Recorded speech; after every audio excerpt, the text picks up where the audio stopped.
Hey, what's going on, guys? It's Team 5DCT coming at you with another video. This deck is a fun locals deck. When I was using it, I built it around the time when Monarchs just came out, and it was actually really good at countering Monarchs because of the amount of stopping power it had for them. Also, the people at my locals were running a very back row heavy Monarchs. But let's get into the video.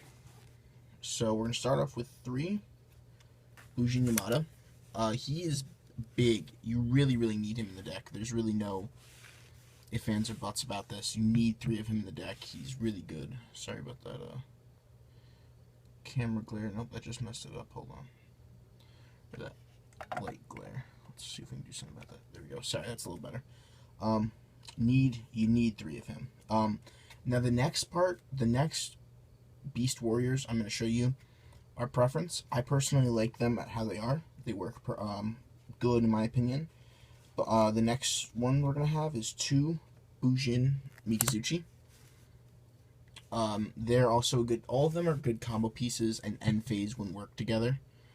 The next one will be Bujin Arasadu. I think I'm pronouncing that correct.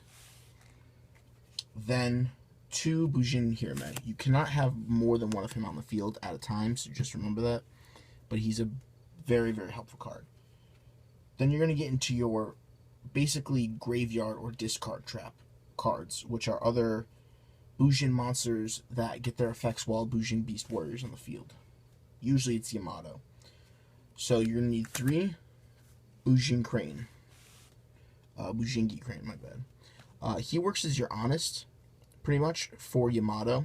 You play Yamato, end phase, discard a card, and search out Crane from your deck. And then during the enemy's turn, it pretty much works as honest for him. Then you're going to want 3 Quillen. Now these parts right here is also, like, from Quillen on, all the rest of the monsters are going to be preference. Personally, that's what I like them at. It's okay if you don't. You can switch it around how you like it. Sorry, there's a lamp right next to me. It's really bright. Then the next one will be Bujin Hair. This is your second chance. This saves your Beast Warrior that's on the field. It stops him from being destroyed. Then this is your pretty much MST, but only on your turn. It's Bujin Centipede.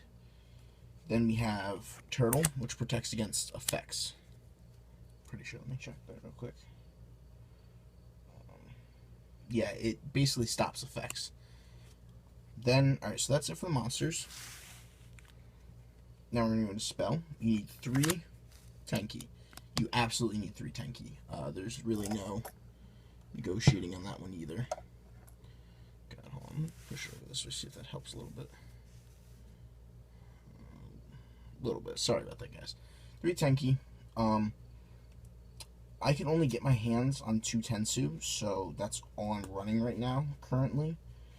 But you're going to be running, depending on the build, if you run a Fire Fist Bear in there, which is very good to run, Tensu is helpful for him too.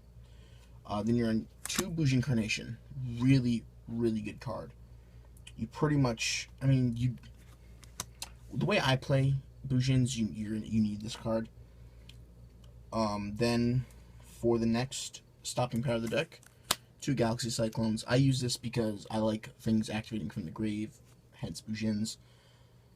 You don't have to use Galaxy Cyclone. At the time when I made it, it was pretty good and pretty relevant for it. Then we're going to get into Twin Twisters, Raigeki, and Foolish Burial. So, I'll show you in a minute with the traps, but if you want to substitute, actually, no, I'll just get into the traps right now. For the traps, you're going to run 3 Storming Mirror Force. In my opinion, I think they're better than regular. Then these 2, Bujin Relic of the Sword. These can be easily replaced with 1 Barrel from a different dimension.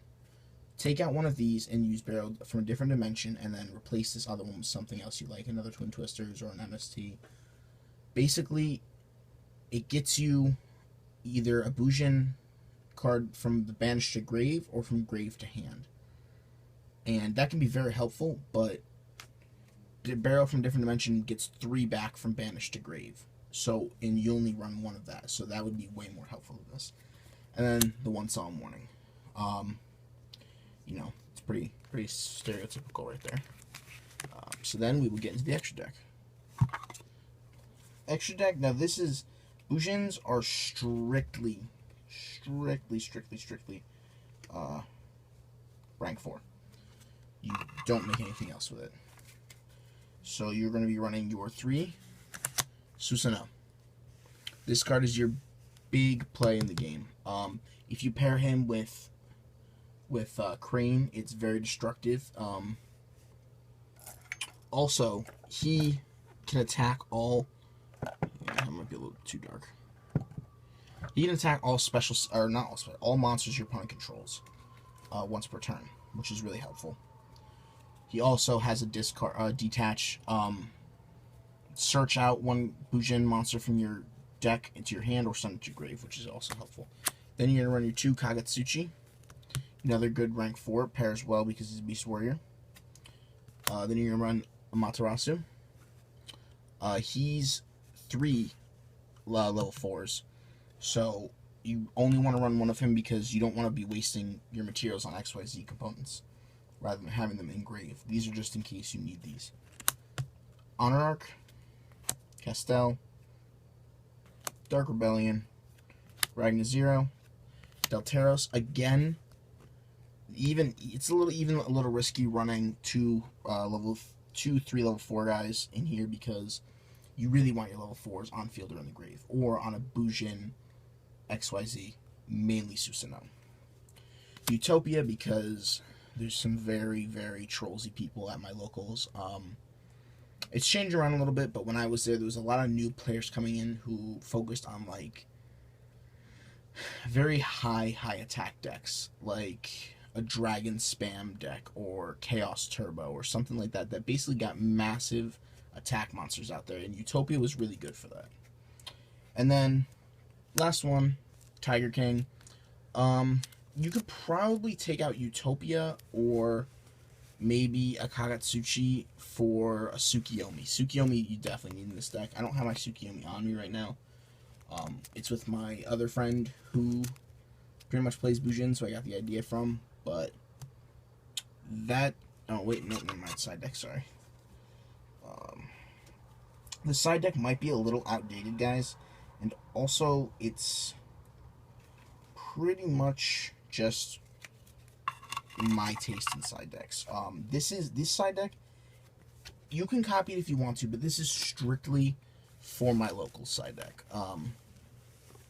You'll see why in a minute why I say that, because it's really is strictly for my locals. I don't know if this is legal anymore, but 2 mistaken arrests. I'm sorry if it's not legal. 2 MSTs. 2 Pot of Duality. Some people like to have this in the main, but the problem is with that is I like to be able to make Susanoo as fast as possible, and I need a special summon for that. So then you run 2 Shadow Imprisoning. You can't run Light Imprisoning in here. I mean, you could, but it would end up, it's a double-edged sword. It would really hurt you instead. Now, this is where it comes down to my personal flair. Personally, I like this card in my side deck at all times. 3 Silver Sentinel. Especially in a deck like this, where rank 4 is heavy playing. This is basically a rank 4 artifact. You set it in your spell trap card zone, and when it's destroyed by an opponent's card effect, you send it to grave, and then target 1 card they control and destroy it. And then at the end of the turn it was destroyed, special summon it. And also, it's not really that beefy, it's only 1500, but it really, honestly, when people play Harpies at my locals, and they just pop with Hunting Ground, this and the next card I'm about to show you, depending on who it is. If it's a smart player, I play this. If it's not a smart player, Jackpot Sevens. It's a win condition, pop all 3, you lose, sort of deal. I like this card. Like I said, you can please, honestly, don't run this unless you're a Trollsy person. Silver Sentinel you could even switch around to. I only like these because It's my flair, and anytime I would face certain people, these cards would come in handy. Like anytime I face Harpies or any deck that just likes to explode your back row and not keep it. There was even a Cosmo player there who liked to pop back row, like heavy back row popping. But yeah, so that is Bujins, guys. If you like it, if you like the deck, leave a like, comment what you would change, or comment what could be better. I've been out of Yu-Gi-Oh for a little bit. Our teammate Bryce, he's right now currently he's with us, but he's also with a more professional team called Team Yu-Gi Bros. I'm pretty sure they have a YouTube, so if you want, go check them out. They're a more serious team. Team 5DCT was pretty much a team of IRL friends that went to high school together pretty much, and we made a Yu-Gi-Oh team out of it. But this team is very serious. They go to get their invites to nationals all the time. Actually, Bryce topped at a I don't remember what it is. The video's on our channel though. But yes, this is Bujins. I'm gonna try to get another deck profile from Bryce soon because he's the more serious guy on the team, and I'm gonna see if I can start getting him to do Yu-Gi-Oh vlogs a little more often because he definitely knows what's up. So if you like it, guys, leave a like, subscribe, comment, whatever you want. It really helps the channel out because the more this channel grows, the more into Yu-Gi-Oh we can get, and the more cool stuff we can bring you, and I won't have a crappy lamp that blocks out all the cards for you guys. But this has been Latte, and peace out.